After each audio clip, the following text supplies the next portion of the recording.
Welcome to this panel discussion on financing shipping decarbonisation. My name is Charles Goddard. I'm editorial director at The Economist Group. This panel sits alongside a separate panel discussion on shipping decarbonisation, but in this instance, of course, we are focusing on financing. And the roadmap for shipping decarbonisation set out by the International Maritime Organization, the governing body for global shipping, will certainly require significant investment and financing. And of course, there are plenty of obstacles in the way too. For example, although there are emerging contenders, there are of course, no standout choices yet for either the technologies for low carbon or zero carbon shipping, nor indeed, should I say, the fuels. And indeed, the question about which comes first is front of mind. Also, I think importantly too, what is the longer term timetable and the level of commitment to decarbonisation to 2050? And will this be a net zero commitment? Those are issues that have an important bearing on the way in which finance looks at decarbonising and financing the decarbonisation of shipping. So I'm joined by four excellent and experienced panelists. Let me introduce them. Gianpiero Nacci, who's Director, Head of Climate Policy and Delivery at Industry and Infrastructure at the European Bank for Reconstruction and Development, the EBRD. Georgi Gerban, who's Head of Projects Implementation in the Department of Partnerships and Projects at the International Maritime Organization, the regulator, as I said. Nancy Karagithu, who is Principal Secretary at the State Department for Maritime and Shipping Affairs in the Ministry of Transport, Infrastructure, Housing and Urban Development in Kenya. And Alexandra Amedjan, who's Head of Shipping Finance, Europe, Middle East and the Americas for Societe Generale, the bank. You'll find their full biographies under the screen, should I say, under this media player. Let me also say that we are particularly grateful for the support of the European Bank for Reconstruction and Development, which is sponsoring this session. A very warm thank you to the EBRD. Let's move straight into the discussion. If I can, to come to Georgi Gerban, who is with us from the IMO. And I think just briefly to start by setting the scene, really, because, of course, these issues are enormously important for long-term financing. The enabling framework, indeed, for all of this really will be the targets that are set by the IMO. And we already have some targets, of course, to 2030, but we are awaiting with bated breath whether or not the IMO is going to set the target, or rather its member countries are going to agree to set the target for 2050, and whether that target will be net zero. I wonder, Georgi, if you could just start us off by giving your thoughts around that particular question. Thank you, Charles, and good morning, good afternoon, good evening to everyone around the world. Thank you for tuning in. It's a very important topic we are discussing here today, as shipping transports more than 80% of global trade by volume. This may have caused also some direct impact on the lives of many the recent years during COVID-19 when supply chain issues emerged. So I think now it's clear to everyone how important the maritime sector is. And the maritime sector and the industry is especially important for many of the developing countries, least developed countries and SIDS, who very much live by the trade, the maritime trade, and their development is also very much based on it. Charles, you mentioned that everyone is waiting that what's going to happen. So let me just say that many things already happened. So you mentioned the initial GHG strategy that IMO adopted in 2018, but already before, IMO adopted the first mandatory global measures to improve ships' energy efficiency, and decarbonisation is very much also about energy efficiency. And IMO adopted this more than a decade ago, and we have been strengthening these requirements, recognizing that there's a need to do more. Then the GHG strategy came, of course, in 2018, setting out its goals to cut annual greenhouse gas emissions from international shipping by at least half by 2050, compared with their level in 2018. and working towards phasing out GHG emissions from shipping entirely as soon as possible in this century. In line with this strategy, we have also adopted stringent mandatory energy efficiency measures for new build ships, and these will come into force and apply from 2022, so from now on. And this is actually a big step because it accelerates the pace new build ships will improve their energy efficiency. We have been quite busy the past 2 years too. So despite the COVID pandemic, IMO and its member states negotiated and approved further mandatory regulations to cut the carbon intensity of existing ships. And we also agreed on a specific timeline how to strengthen the revised IMO GHG strategy, and it's set to be adopted in 2023. I would just like to highlight that we cannot hang around and just wait for this new strategy to be adopted in 2023, because we already know the general direction. And without a doubt, achieving decarbonisation ambitions in the shipping sector or in the maritime sector, we rely on a smooth transition to alternative low and zero carbon marine fuels. This will have to do a lot about research and development, new technologies, which are also in the center of this year's World Maritime theme, new technologies for greener shipping. But it also has to do a lot about financing and sharing these technologies around the globe. It's not enough just to have the technologies, but we also have to make sure that they are available around the globe, also in developing countries, these developed countries and seats. Thank you. Thank you, Georgie. I think it is fair to say that there has been a fair bit of progress in the last 2 or 3 years around the decarbonisation of shipping, although not also a fair degree of frustration that things haven't moved a little bit more quickly, particularly through the IMO and through the member countries' decisions there. Do you feel confident that we are going to be moving to a net zero target by 2050? Charles, it's not my role to speculate that what will be the exact target. It's a regulatory discussion in the IMO MEPC. Maybe just to highlight that unlike many other UN bodies, IMO does hard law. So for those who may be lawyers or have some legal background, you may be aware that overall the UN is known for soft law, so setting targets and setting ambitions. But IMO is different in this and has a long-standing history of setting technical standards and hard law, which applies afterwards in international waters. So it may be also the reason why negotiations may take a bit longer, because once they conclude, then it has a concrete impact on how shipping is done straight away in international waters. I do believe that maritime decarbonization is only possible globally. It's a global business. It's the backbone of global trade. So I think that solutions will also need to be found globally. And it is indeed an exciting time ahead. So we are quite busy with the regulatory work up until 2023. But as I mentioned before, it should not stop. Also, investments already to start taking place, and further pilot projects to be done also in developing countries. Because if we don't step up already now with these investments and with continued pilot projects for piloting the various technologies and solutions, then we will be too late when the regulatory framework is already fully fixed. I think that's absolutely clear. And so there's no sense in waiting.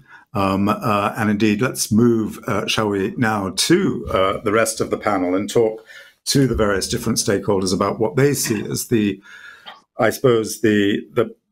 issues that are sitting there around financing, particularly the decarbonisation of shipping. Let's come, if we can, to Nancy Karagithu from Kenya. And just ask this question specifically related to developing and emerging economies. And that is, of course, financing that transition, the the decarbonisation transition in emerging economies.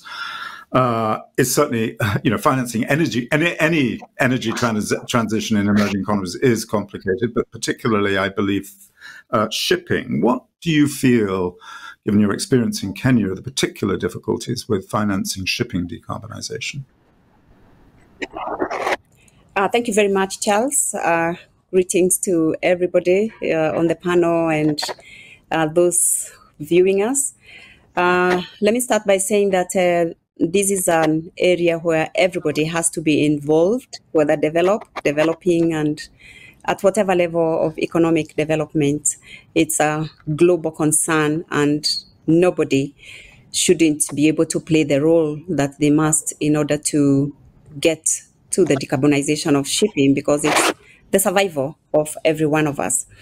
That said, also, we must add that, as Georgie has said, shipping is important to everybody, to the developing, to the developed countries, because it's the means of economic development and growth and, as it were, survival, because countries must trade with each other. We're either in shipping or in the maritime logistics chain, and therefore this is an issue that affects everybody, and therefore all of us must get on this train to decarbonization.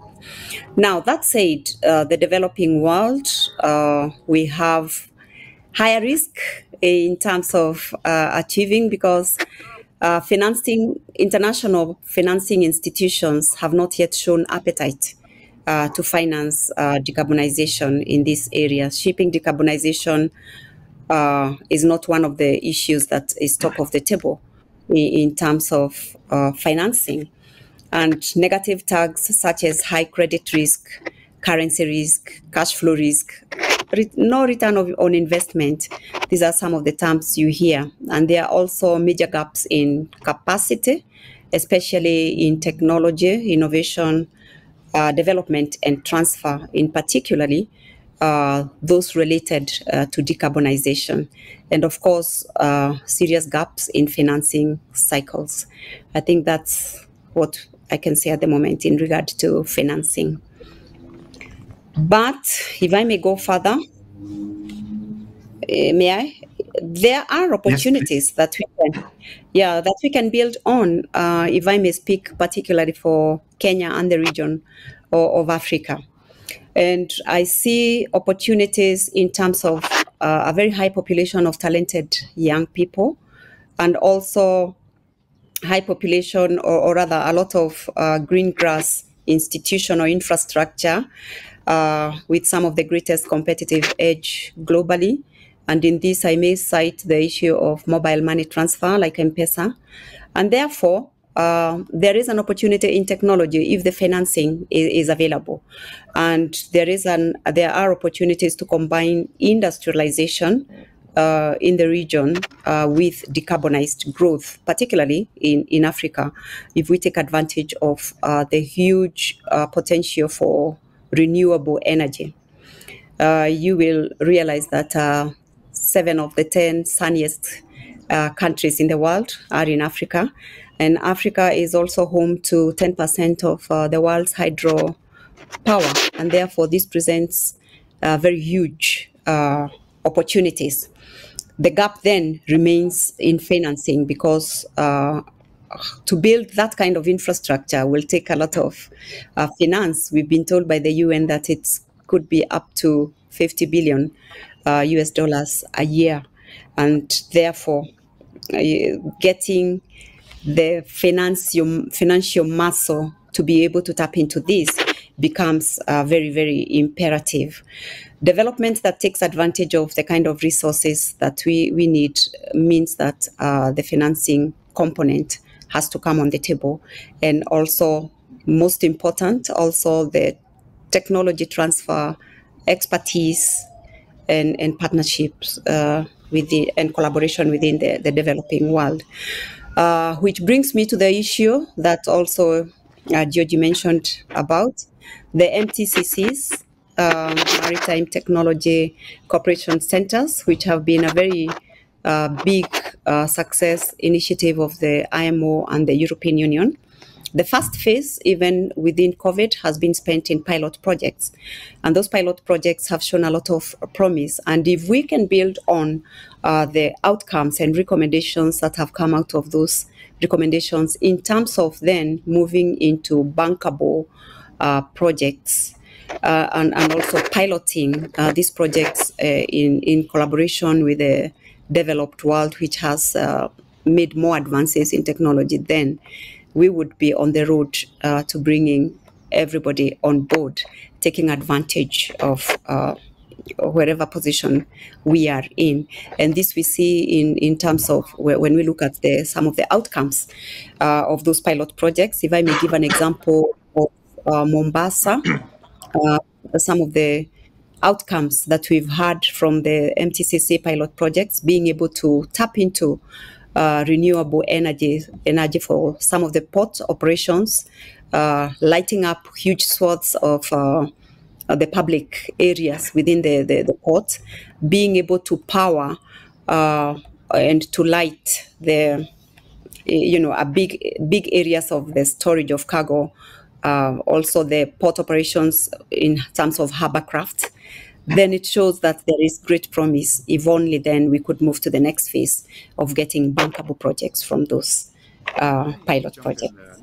Thank you. That was enormously useful to hear. I mean, there are a number of issues I'd like to pick up a little bit later, but let me just move on quickly before we come back to one or two of those. And Gian Piero Naci, if I could come to you, and if you could just pick up that conversation from the development bank point of view. And I think there's, what Nancy's been saying is fascinating. There are lots of classic financing problems that are there. But nevertheless, there are also some very specific problems in emerging markets, particularly for the financing of decarbonizing shipping. I wonder if you just pick those up and answer the question too, if you can. How do we ensure that we don't leave developing markets behind in this whole process? Because it is very focused, isn't it, on developed markets? Thank you very much, Charles, and I'm very happy to be here at this, very interesting panel. Clearly, the purpose of multilateral development bank is indeed to create the market conditions to provide access to finance to emerging economies and developing countries. So clearly, this is the core of our mission, and particularly in this area, we see the need of a concerted action. So that's why we've teamed up with IMO, with the World Bank, and support FinSmart, because we see the need to create the partnerships that accelerate the development of the discussion about decarbonization in shipping, and very much creating the conditions for all the market players, for the regulators, for the policymakers, and for the investors to identify solutions to provide finance. So in the case of emerging markets and developing countries, clearly, access to finance remains a problem, as also Mrs. Karigitu just mentioned a few seconds ago. And what we can do to address the problem is a combination of different elements. On one side, indeed create these partnerships, bring in the knowledge, and try to identify the barriers that prevent bankable projects to emerge in these markets. And then as an additional component, to work with the project developers, with the early movers that have an interest to develop the local, regional, and global value chains, and they want to connect these markets to, let's say, to the global trade system. So this is where we need to intervene. As a development institution, we also work with local institutions, with the local governments, with, for example, the port authorities, to determine where how the interventions can be prioritized. I think, for example, at DBRD, at the moment we are devoting a lot of attention towards the development of the infrastructure that can support and accelerate the move towards decarbonized fuels that can support then sustainable shipping. At the same time, we are also working more globally in respect to introduction of the, if you like, the capacity and the discipline to identify carbon-related risks, climate-related risks along value chains. So that's a way also to create the pressure and create the incentive, if you like, for project developers to intervene. One example, we're working with global traders that are interested to decarbonize their logistics system and their supply chain. And so they, in turn, create the pressure for, let's say, the investors in the shipping industry to decarbonize the industry. So that's, I think, where we see the role of MDBs. Again, as a convening, if you like, function to bring together the regulators, the policymakers, and the project developers, but also as a provider of finance to support early movers. Just a sort of a follow-up from the FinSmart discussions that have been going on, and one of the things that they have identified in those discussions is perhaps the information asymmetry that sits there between, certainly for governments, in respect of global maritime operations and the need to fit the decarbonisation of shipping into their own national climate action plans. Is there an appreciation, do you feel, and Nancy, I could ask you this question as well, to what extent is there let me start with Gianpiero, but to what extent is there an appreciation, do you feel, in emerging countries, emerging economies, of the linkage between the two? I think the appreciation is there. Clearly, there is a growing understanding of the need to create the capacity to create the information that can support investment decisions, but also can support policy interventions. So in this respect, we certainly see a growing interest in, for example, in developing more clear, more structured climate related policies and strategies that can support interventions, particularly in the field of infrastructure. So that appreciation is certainly there.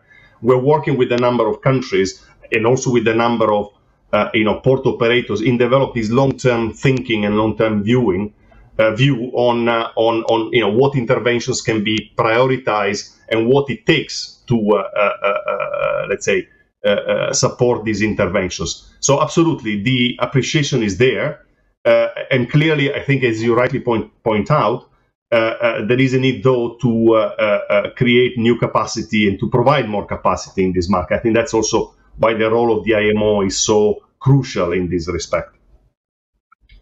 Well, let me turn, if I can. I'm conscious that we're sort of halfway through the discussion, and I haven't yet turned to Alexandra in the private sector. Let me turn to you, Alexandra and Amijan, and let's talk a little bit about the perspective of a private sector bank looking at this question. What do you, from your perspective, what is the difficulty in financing decarbonisation of shipping?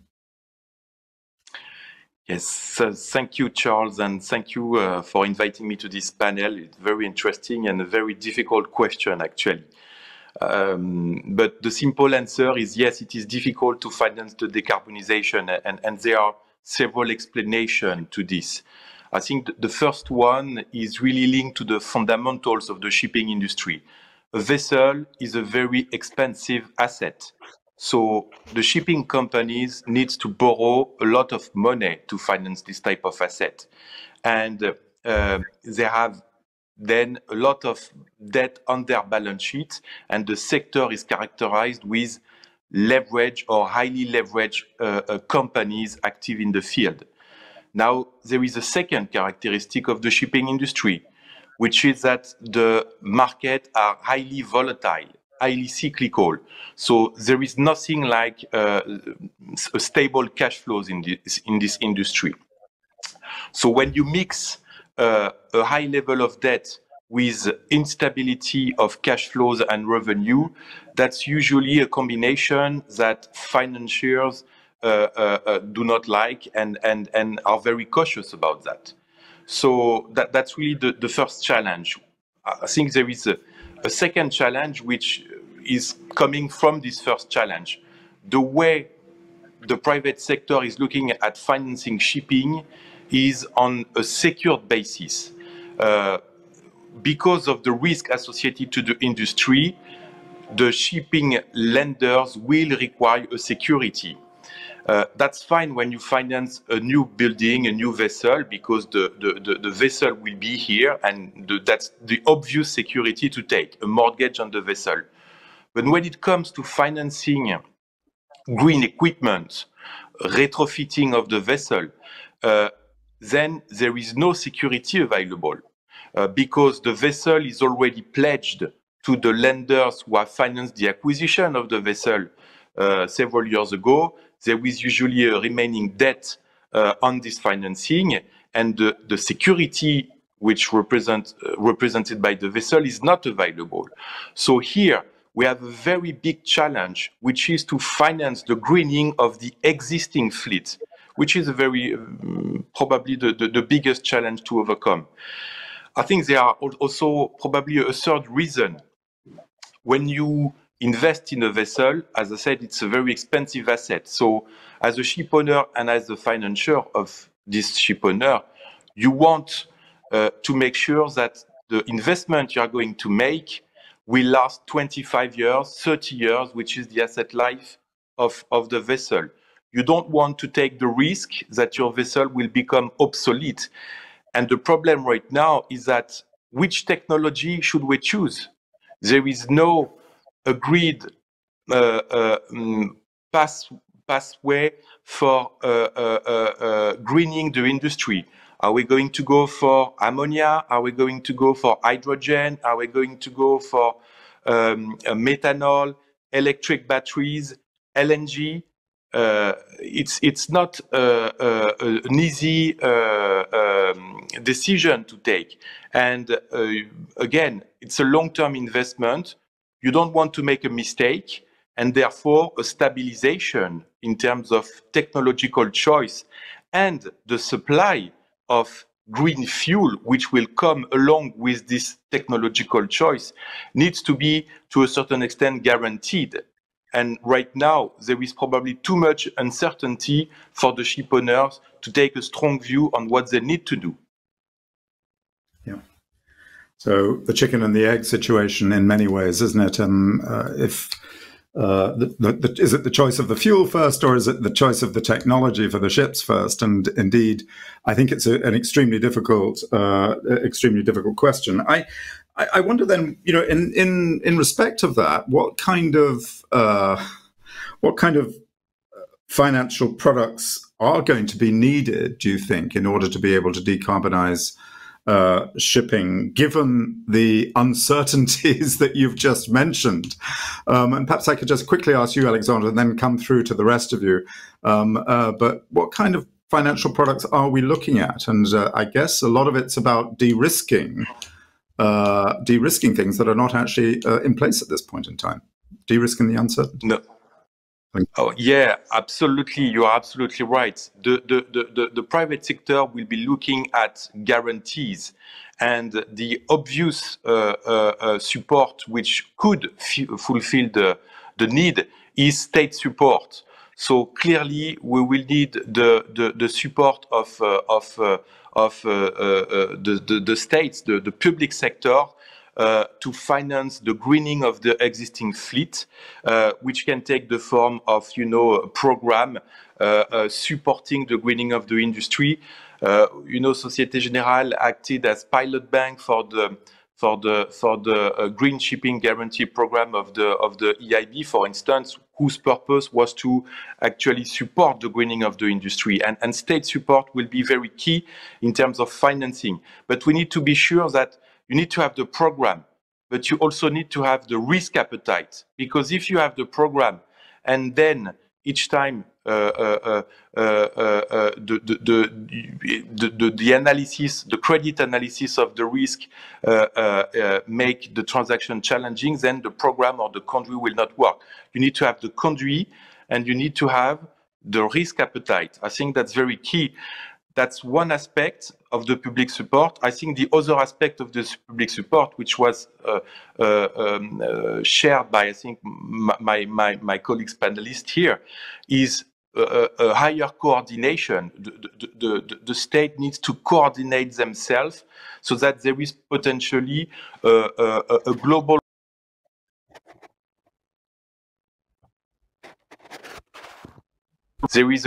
response of the technological choice.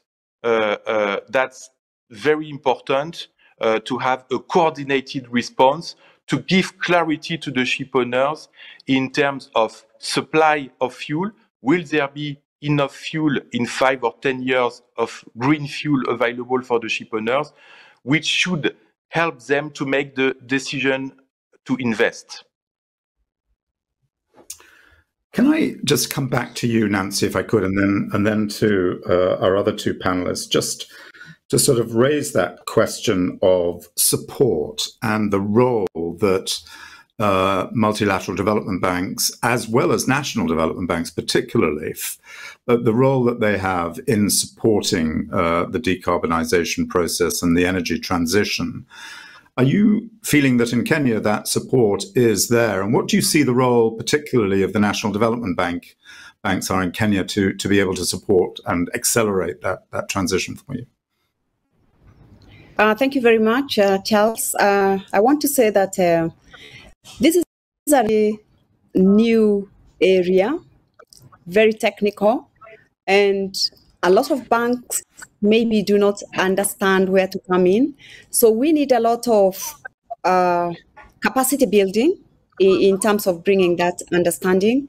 We also need to come up with new innovative financing models so that it can promote innovation and uptake of new technologies, especially, if I may say, in Kenya and other developing countries, the LDCs and the SID. There is need for more financial solutions from, FinSmart for developing countries, based mostly and principally on research and development.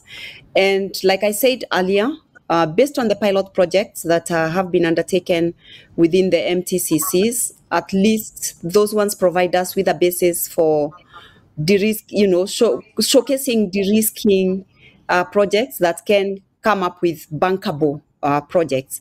And therefore, this begins to provide sort of like a way in which the national banks could be, but also working with international partners, could be involved in, as well as the private sector.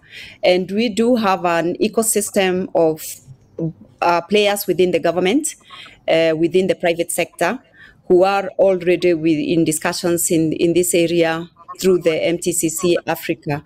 And for this, we are working not only within Kenya itself, but also the region, bringing everybody together and having these conversations on the table to see how the private sector and the private financial institutions can play a much bigger role. Thank you. Thank you. And I wonder, Piero, if you just pick that up as well, because I think that important point is that there is a real need for innovative financial solutions, as well as capacity building within national development banks and indeed other banks in the financial systems in emerging economies.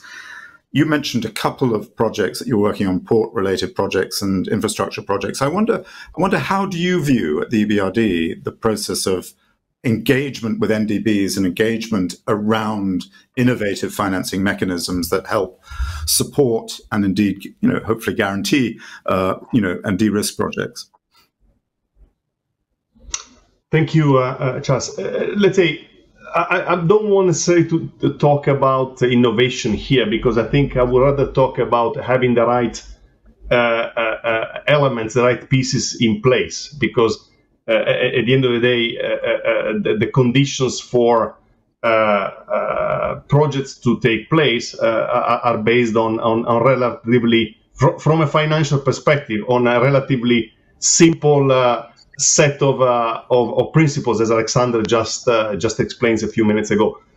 What is particularly complex, I believe, is to have these pieces in place. It's not a matter of innovation necessarily, but trying to create the ecosystem to allow these investments to take place. The way I see things developing, clearly there are strong market signal and increasing appetite, particularly in certain markets, about greener products, lower carbon products. This comes from the consumer, this comes from the manufacturers. So this already provides a quite substantial pressure along the supply chains, along logistics. Then there is, of course, the regulatory pressure coming from the countries, coming from the IMO. And then, of course, there is a big shift in the financial sector. Think about the recent developments at Glasgow, the Glasgow Financial Alliance for Net Zero. So clearly, all these movements create, a strong pressure on the system to decarbonize even complex industries like shipping. Going back to your question, it's clear that certain investments, there aren't so many bankable projects today. I think Mrs. Kargitu has been very clear, and I completely agree with her analysis here. So bankable projects are not there. So what are the conditions that needs to be introduced to address the current market barriers? The way I see it, when it comes to infrastructure, where I see the main stumbling block at the moment, I agree with Alexander about the technologies, about, of course, the uncertainties in the market. But at the same time, unless you start developing infrastructure to produce the green hydrogen, the green ammonia, the green methanol, it will be unlikely that the shipping industry will move into, zero carbon or low carbon shipping. So clearly, the infrastructure is a critical bottleneck. So perhaps we could focus there. And there, what is needed is certainly patient capital, and that's what the MDBs provide. The MDBs on their own, they cannot really fulfill all the needs. So we need to bring along the private sector, and a condition to bring the private sector requires, for example, long-term offtake agreements. So where you have players that can, give a bit the long-term cash flow that Alexander, I guess, alluded to before. But also, in most cases, particularly in this phase, we need also some form of concessional finance. So I think that's what is required. Whether this comes from the national capacity, whether it comes from international instruments, that's a critical element. A DBRD, but working in partnership with other development agencies, including, of course, the IMO, but also the World Bank and others. We are really working in that direction to identify the concessional finance streams that can indeed, create the conditions for these initial investments to take place. And I think what is needed in the coming few years is really working with the early movers, with the companies that have the appetite, the profile, the capacity to think in long term. And then I think in turn will create the dynamics in the market to also accelerate, if you like, the shift when it comes to the vessels, so to the investments in shipping. But again, to me, infrastructure is the key area to work on in the coming years. Thank you. Thank you. That just unwraps so many different things there, as indeed everybody else has. And I just want to come to one final thought, if I can, to Georgi, which just picking up on this question of the other elephant in the room, the first elephant being finance, but the elephant that precedes the financing in a way, and that is this infrastructure development and which fuels and technologies are going to be used and sitting at the heart of that. And I just want to ask your thoughts about how that process might be accelerated and the role that financing might play in the acceleration of that process, because that really does seem, as many people have said, to be absolutely critical. Getting rid of that uncertainty is going to be essential. Thank you, Charles. Indeed, one of the biggest uncertainties is around technologies and alternative fuels. I think that many of the big players, if I may say, of the North are already investing in it, and you see new decarbonization centers popping up in different places of the developing world or part of companies. To me, the bigger question is rather how to do the transition without leaving the South behind, so without leaving the developing countries behind, who are also very key players and also have big ports. So in that sense, I would like to agree with my colleague from EBRD that ports and investment in ports will be important. So the IMO World Bank EBRD FinSmart also highlighted that actually there's more investment just by value needed in ports. But at the same time, as Alexander mentioned, the shipping investment may be more challenging when it comes to financial products and de-risking. And the two will need to be done in a coordinated manner. And now I said many things, and I think this also showcases the complexity and the nature of what's ahead of us. So how to address it, I would just say that pilots on the one hand. So it will be very important to have more pilots. We can build already on the existing pilots. So we also have an IMO site called NextGen. I encourage everyone to look at it. It has all the ongoing decarbonization projects initiatives listed. We as IMO also have quite a few projects, and we are getting into the phase where we are not just building capacity, but we are also undertaking on-the-ground pilots. So great success stories with the GMN. So Nancy mentioned the MTCCs of this EU project, but we also have a project called Green Voyage 2050, which is just piloting new technologies with the first big pilot to start in India. We also have other projects in the field, and it's clear that pilot is something that the countries are looking for because they themselves are looking at the risks and the way ahead. Now, this can only be also done if there's some coordination. So Nancy also mentioned that there needs to be coordination within the country and with some players with which the maritime industry and the maritime government part of the maritime may not be used to coordinate so much. And I think one key bit is also the energy ministry, whoever is responsible for the energy and the overall energy and development plan of the country, because the investment will need to be coordinated and it all needs to address the investment needs across the maritime value chain. One last point is that even when we have good pilots, it's really hard afterwards to make them bankable. And one key point that was raised, we just had recently Republic of Korea Finance GAG Smart training program for least developed countries and seeds.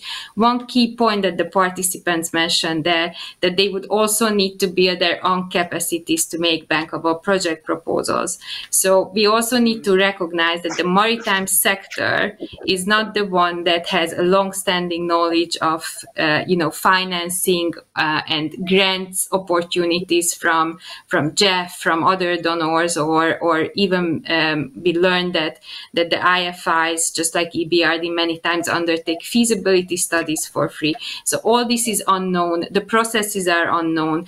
So there's also a great need to build capacity of the maritime sector, key players, governments in developing countries, how to make it work, how to step from a pilot to a bankable project proposal.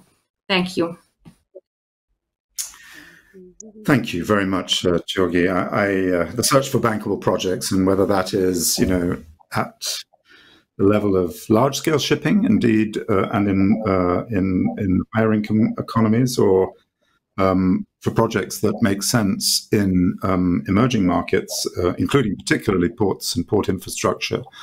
These are questions that partly need to be resolved through some of the creation of certainties around technologies and fuels, but not only that. There are lots of other issues that we've discussed today as well. But I want to thank an excellent panel, a really interesting panel. Let me thank our speakers, Giampiero Nacci from the EBRD, Georgi Gerban, who represents the International Maritime Organization, Nancy Karagithu from the government of Kenya, and Alexandra Amadjian, who is from Societe Generale. Thank you all for a very interesting session, and please do stay tuned for the next session of the 9th Annual World Ocean Summit. Thank you.